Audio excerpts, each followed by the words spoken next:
and this can save you lots of frustration and possibly tears when you go through your degree.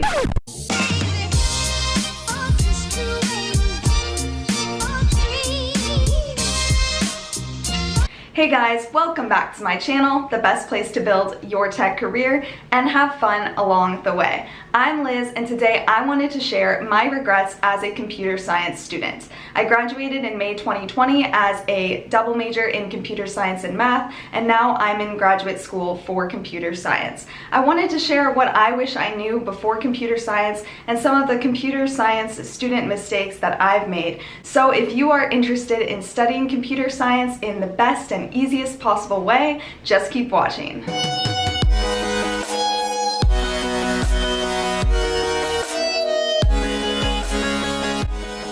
The first regret that I want to share is that I did not ask other students for advice on which professors to take and which courses to take in computer science.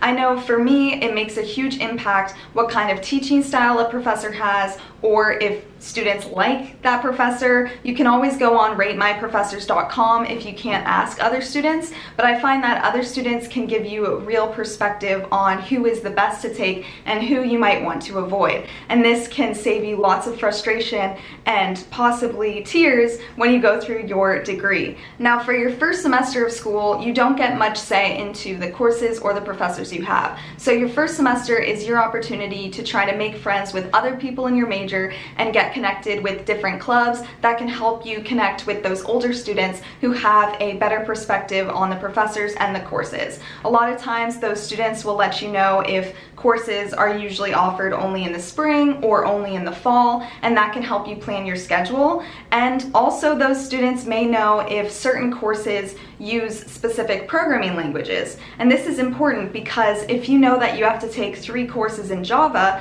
it might be helpful to take them in the same semester, or you could do back-to-back semesters. Because what you want to avoid is you start in one programming language and then you flip to another the next semester, and then you flip to another, and then later you have to go back to that first programming language. It's usually better if you can stay consistent so that you can grow those skills and you don't have to relearn anything. So I think that would be helpful to make sure that you can ask students for advice on which professors and which courses to take.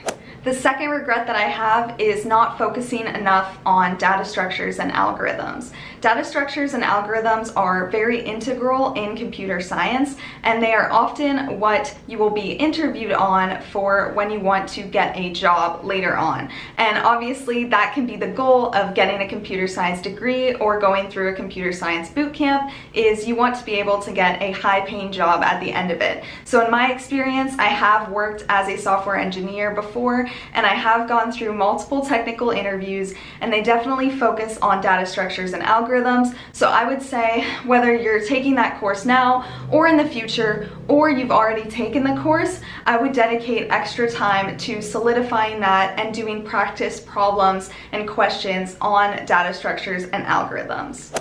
My next regret is not saving my projects and not having them easily accessible. So this is particularly important if you don't have real life experience yet, or if your degree isn't finished. So maybe you're first year, second year, third year, and you are applying for internships. A lot of times, if you don't have technical experience working as a job, then they will look at your resume for projects that you've done. And so if they ask a question about them, or if you just want to have those skills solidified, it's really helpful to have those projects saved in an area that you can easily access, whether that's on your computer, or even better is that you could put them on GitHub so that anyone with your GitHub link can see your code and see what you've done and what you've accomplished. And then even beyond that, if you could have your own personal website that acts as a portfolio of all of your projects, that is even better, and it's definitely a good technical skill to have for anyone in this modern age.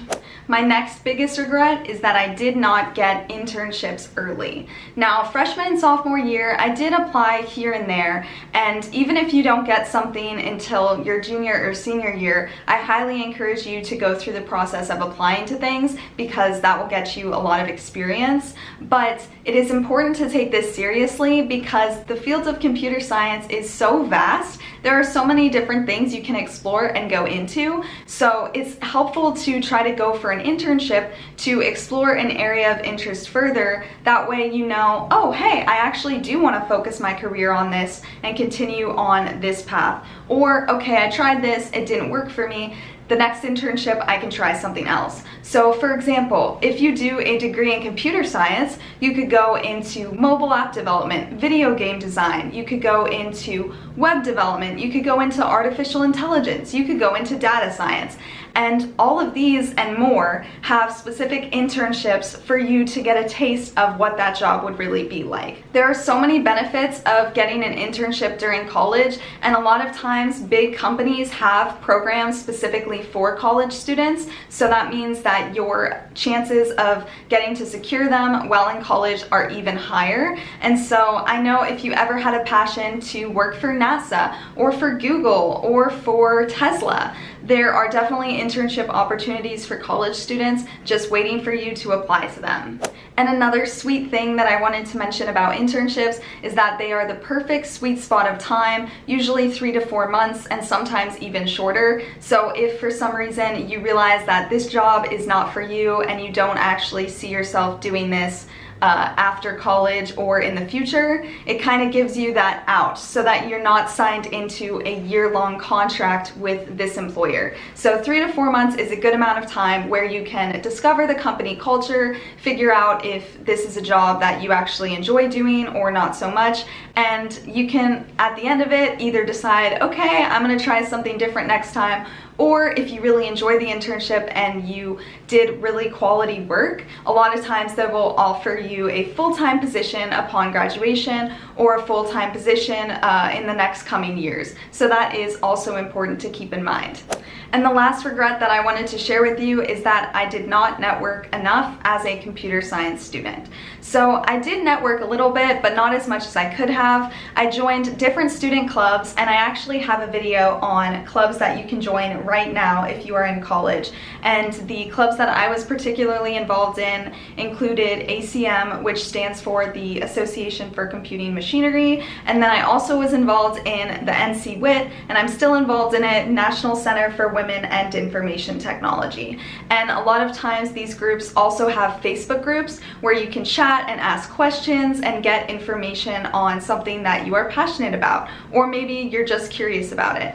And something else that helped, I attended different hackathons, and so hackathons can sometimes be led by an organization like Google, or they can be hosted by a college, and so you can travel and attend, or like this past year, a lot of these hackathons were virtual, and so you can connect with people remotely and it's not a big hassle. You don't have to spend any money or anything, and so I would keep an eye out for hackathons and virtual events.